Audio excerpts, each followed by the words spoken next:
आप सभी का मेरे YouTube चैनल अश्विनी कुमार में बहुत बहुत स्वागत और अभिनंदन। साथियों, आज एक बहुत ही महत्वपूर्ण मुद्दे पर आप सभी के बीच अपने विचार रखने जा रहा हूं और आप सभी से निवेदन करूंगा कि आपको अगर वीडियो पसंद आए तो आप चैनल को ज़रूर सब्सक्राइब करें और वीडियो को लाइक, शेयर और कमेंट ज़रूर करें। साथियों, आज मैं बात करूंगा मणिपुर विवाद पर और हम इस वीडियो के माध्यम से जानेंगे कि आखिर मणिपुर में हिंसा क्यों भड़क रही है, आखिर मणिपुर क्यों जल रहा है, वहां पर ऐसी स्थिति क्यों उत्पन्न हो गई है कि आज लोगों के द्वारा वहां पर राष्ट्रपति शासन लगाए जाने की मांग की जा रही है। इस वीडियो के माध्यम से हम आसान शब्दों में इस विवाद को समझने की कोशिश करेंगे। साथियों, विस्तार पूर्वक चर्चा से पहले मैं सबसे पहले मणिपुर पर आप सभी के बीच अपने विचार रखना चाहूंगा। जैसा कि आप सभी जानते हैं कि मणिपुर भारत का उत्तर पूर्वी एक राज्य है और जो सेवन सिस्टर्स है उसमें इंक्लूड है। वैसे तो उत्तर पूर्वी जो राज्य है भारत के, वहां पर हमेशा से ही विवाद होता रहा है और इस जिसमें से अधिकतर विवाद सीमाओं को लेकर हुए है, वो चाहे असम और मिजोरम की हो, नागालैंड और मणिपुर हो, मिजोरम और मणिपुर की हो, वहां पर हर राज्यों के बीच कोई ना कोई विवाद होते रहे हैं। लेकिन साथियों, अगर बात करें मणिपुर के हिस्टोरिकल बैकग्राउंड की, तो भारत में विलय से पहले वहां पर भी शेष भारत की तरह प्रिंसली स्टेट्स थे। लेकिन जब भारत में उसका विलय हुआ तो उसके बाद वहां पर मणिपुर में जब धीरे धीरे अधिक विवाद बढ़ने शुरू हो गए, क्योंकि आज़ादी के बाद से ही मणिपुर में विवाद होते रहे हैं, और जब वहां पर विवाद बढ़ने शुरू हो गए तो सरकार के द्वारा, जो देश की केंद्र सरकार है, उन्होंने केंद्र सरकार ने वहां पर उस एरिया को डिस्टर्ब एरिया घोषित कर दिया था, मणिपुर को डिस्टर्ब एरिया घोषित कर दिया था। और वहां पर जो एक एक्ट है AFSPA, armed force special power act 1980, इसको वहां पर लागू कर दिया था, जिसके तहत जो मिलिट्री थी, वहां पर मिलिट्री को ये विशेष पावर दी गई कि वहां पर वहां की जो पूरा ज्यूरिसडिक्शन है वो उनके हाथ में होगा। अगर उस वहां के मणिपुर के अंदर कोई हिंसाप्रद घटना होती है तो इसकी जो है जांच पड़ताल वहां आर्म फोर्स द्वारा की जाएगी, और कहीं ना कहीं इस एक्ट को लागू किया गया था 1980 में। लेकिन इस एक्ट के खिलाफ वहां पर महिलाओं ने एक बहुत लंबे समय तक मांग उठाई, क्योंकि वहां पर असम राइफल्स के जो जवान थे उनके द्वारा वहां पर एक महिला का रेप किया गया था, और उसकी वजह से वहां की महिलाओं ने उसके विरुद्ध आंदोलन शुरू कर दिया, उस एक्ट के विरुद्ध आंदोलन कर दिया। और एक यूरोप शर्मिला नाम की एक महिला थी जिसने 20 साल तक वहां पर भूख हड़ताल की, और उसकी बदौलत वहां से पूरे मणिपुर से केंद्र सरकार ने वो एक्ट निकाल दिया और कुछ ही भागों पर सीमित रख दिया ये एक्ट। धीरे धीरे साथियों, मणिपुर में और विवाद होने लगे। लेकिन वर्तमान समय का जो विवाद है ये किस तरह से शुरू हुआ, ये इसी पर आज हम बात करेंगे।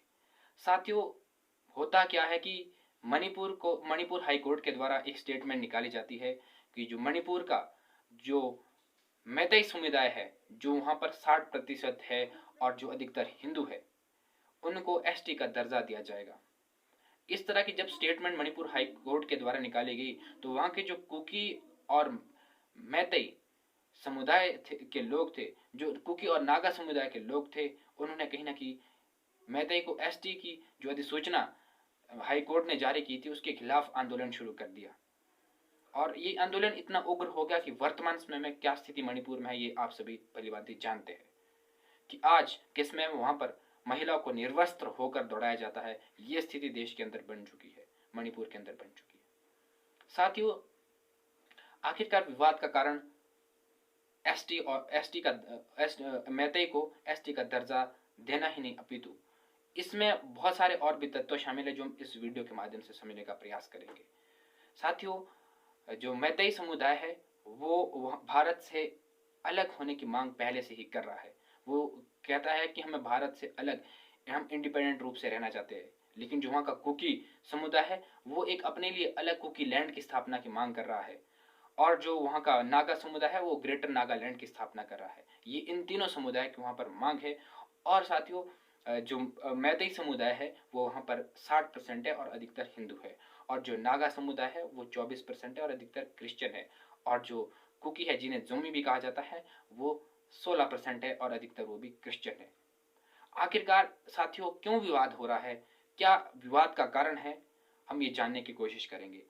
इसके लिए साथियों हमें पहले मणिपुर का फिजिकल मैप समझना बहुत जरूरी हो जाता है कि जो मणिपुर की जो राजधानी इम्फाल है वो एक समतल एरिया है, और जो इम्फाल घाटी है वहां पर वो 10% पूरे मणिपुर का 10% भूभाग है, और वहां पर मैतेई लोग निवास करते हैं। जो 60% पॉपुलेशन है वो 10% भूमि क्षेत्र में वास करते हैं, जो इम्फाल घाटी है। और जो बाकी 90% है वो हिली एरिया है, जहां पर ऊपर की ओर जो नागालैंड है, नागालैंड की ओर नागा समुदाय रहता है, और नीचे की ओर जहाँ मिजोरम की तरफ जो है वो कोकी समुदाय रहते हैं 90% हिली एरिया में। और बीच के जो 10% इम्फाल घाटी है वहां पर जो है मैतेई लोग रहते हैं। अब जो इम्फाल घाटी है वहां पर मैतेई लोग रहते हैं। और अब जो साथियों वहां पर विवाद का कारण ये है कि जो मैतेई समुदाय है वो कुकी और जो नागा समुदाय है उन पर ये आरोप लगा रहे हैं कि इनको पहले से ही एसटी का दर्जा प्राप्त है, और ये 90% लैंड को ऑक्यूपाई किए हुए है। इसलिए वो कह रहे हैं कि हमें भी एसटी का दर्जा मिलना चाहिए, क्योंकि उन्होंने 90% जगह में वो 40% लोग निवास कर रहे हैं, और 60% हम 10% भूमि में रह रहे हैं। और दूसरा वो इस बात को कह रहे हैं कि जो ये इनका ट्राइबल एरिया है, हम वहां पर कोई भी भूमि नहीं ले पा रहे हैं, हम वहां पर कोई भी जमीन नहीं ले सकते, कोई भी संपत्ति नहीं खरीद सकते, क्योंकि ट्राइबल एरिया के लिए गवर्नमेंट का एक प्रोविजन रहता है कि वहां पर कोई वहां के जो स्थायी निवासी है उनके अलावा कोई बाहर से जो जमीन प्रॉपर्टी नहीं ले सकता है। तो इसीलिए इनका मानना है, जो ये नागा और कुकी जो मैतेई है उनका नागा या कुकी के प्रति ये मानना है कि वो अधिकतर लैंड को ऑक्यूपाई किए हुए है, और इनके लिए गवर्नमेंट के द्वारा भी स्पेशल प्रोविजन किया जाता है, और ट्राइबल एरिया के लिए स्पेशल बजट आता है। इसलिए इनका मानना है कि उन्हें भी ट्राइबल एरिया का दर्जा होना चाहिए, ताकि एक समानता स्थापित हो पूरे मणिपुर के अंदर। लेकिन वहीं दूसरी ओर जो नागा और कुकी जो समुदाय है उनका ये मानना है कि जो मैतेई लोग हैं वो 60% है, और उन्होंने हर जगह कब्जा किया है। उनका ये मानना है कि भले ही वो 10% भूमि पर रहते हैं, लेकिन जो कैपिटल है वो भी इम्फाल है, और पूरा डेवलपमेंट इंफ्रास्ट्रक्चर की डेवलपमेंट है वो इम्फाल वैली में ही है। उनका जो ट्राइबल एरिया है वो ट्राइबल ही है, वहाँ पर कोई विकास कार्य नहीं हुआ है। और अगर चाहे स्टेट लेजिस्लेचर की बात करो, पार्लियामेंट की बात करो, तो हर जगह इनके लोग ही ज़्यादातर गए हैं, और इनको प्रतिनिधित्व तो अधिक मिला है। इसीलिए